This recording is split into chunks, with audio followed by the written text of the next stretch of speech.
Interaction की सार्थकता उसी में ज़्यादा होती है। तो जैसे कि हमने आज तीन चीज़ों पे मेनली बातें करी। एक ओडीएफ प्लस था, तो ओडीएफ प्लस में हमको तरल कचरा प्रबंधन कार्य जैसे सोप पिट, लिंक पिट, मैजिक पिट, वाटर फिल्टर चैम्बर, व्यक्तिगत सोप पिट, किचन गार्डन इत्यादि ये काम करवाने। दूसरा हमारा ठोस कचरा प्रबंधन जिसको सॉलिड वेस्ट मैनेजमेंट है, उसमें वर्मी कंपोस्ट का पिट बनेगा, सामुदायिक कंपोस्ट पिट बनेगा, नाडे बनेगा, व्यक्तिगत कंपोस्ट पिट आदि चीजें इसमें बनेंगी। फिर कचरा संग्रहण हेतु जैसे हमारी बात हुई, व्हीकल को कैसे परचेज करना है, कैसे चलाना है, वो आपको गाइडलाइन दी गई है। उसमें फर्दर इंप्रूवमेंट और अगर उसकी कोई गुंजाइश होगी तो उस पर भी आगे हम बातचीत करते रहेंगे। कचरा पात्र, पोस्टकार्ड और ट्राई साइकिल, हाथ थैला, सामुदायिक कचरा पात्र, इस तरह का भी एक कंसेप्ट है कि आप उसको जरूरी नहीं कि हर जगह बड़ी गाड़ी लगाएं। अगर छोटी गलियां हैं, छोटा सा सेटअप है, तो आप ठेला से या पोस्टकार्ड से भी काम चला सकते हैं। एक आपका आरआरसी पे हमने चर्चा करी कि हर पंचायत में आरआरसी होना मैंडेटरी है, और हम आपसे आरआरसी के साथ ये भी चर्चा करी कि सामुदायिक प्रयोजन के लिए भूमि आवंटन से संबंधित हो सकता है आपने पहले भी प्रपोजल भेजे हुए होंगे, लेकिन क्योंकि प्रक्रिया इतनी जटिल हो जाती है और नंबर इतना ज्यादा हो जाता है कि हम उसको कर नहीं पाते हैं, तो आप आज नोट करा के जाएं, हम उसको प्रायोरिटी से करने की कोशिश करेंगे और टाइम बाउंड तरीके से उसको करेंगे। सामुदायिक स्वच्छता कॉम्प्लेक्स का निर्माण पे भी चर्चा हो गई है। पेमेंट के ऊपर कुछ एक इश्यूज हो सकते हैं, तो उसको रेक्टिफाई करने की कोशिश करेंगे। इसके अलावा महात्मा गांधी नरेगा से व्यक्तिगत स्वच्छता किट बनाने की जहां तक है वो 50 का लक्ष्य दिया गया है, प्रत्येक पंचायत में 50 का लक्ष्य है।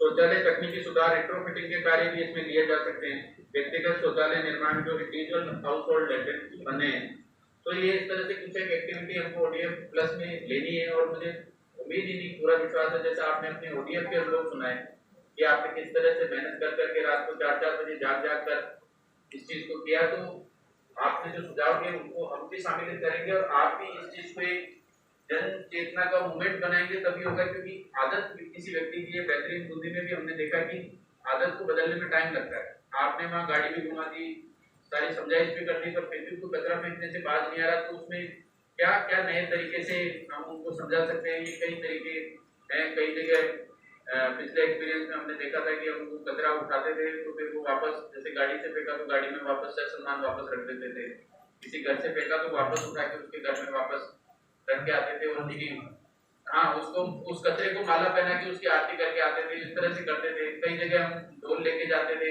वो कचरा उसके घर में डाल के वहाँ ढोल बजाते थे। तो ये कई एक्टिविटीज हैं जिसमें जैसे सरपंच साहब फाइन की तरफ भी बढ़ना चाह रहे हैं, तो मैं उम्मीद करूंगा फाइन की तरफ बढ़ने से पहले ये इस तरह की थोड़ी एक्टिविटी कर लेंगे तो फाइन की जरूरत नहीं पड़ेगी।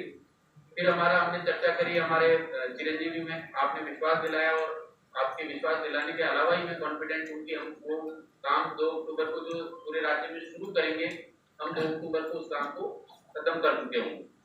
तीसरा हमारा ऑपरेशन संबल का है। आप लोग अपने क्षेत्र में जाते हो सकता है कई जेन्युइन समस्याएं हो सकता है विकलांग वास्तव में दिव्यांग हो, पर सर्टिफिकेट किसी वजह से उसका कम परसेंटेज का बना पाया हो, तो ऐसे केसेस को भी आप जिला लेवल पर रेफर करें, मैं उनको रिव्यू कराऊंगा और कोशिश करेंगे उनको मिले। इसके अलावा दिव्यांग माता पिता हैं, उनके बच्चों को हमको पालनहार पेंशन दिलवानी है, ये टास्क हम आपको दे रहे हैं। इसके अलावा जो हमारा बेहतरीन बूंदी अभियान चल रहा है उसमें ओडीएफ प्लस भी शामिल है। तो ये सीओ साहब की एक हार्दिक इच्छा है कि जो अच्छा काम करे उसको फिर कैसे तो रिकॉग्निशन करें। तो अच्छे काम के आधार पर ही आपको यहाँ छांटा है, और अच्छा काम करोगे तो उसमें सीओ साहब का एक मानना है कि हमको यहाँ जिला लेवल पे अवार्ड देना है 2 अक्टूबर। तो आप अच्छा काम करेंगे तो हम 2 अक्टूबर को फिर आपको अवार्ड के लिए और परेशान करें। तो इन्हीं शब्दों के साथ, हो सकता है सारे काम ना हो, लेकिन हम हमारी मंशा ये है कि सारे काम, इन्हीं शब्दों के साथ मैं आपको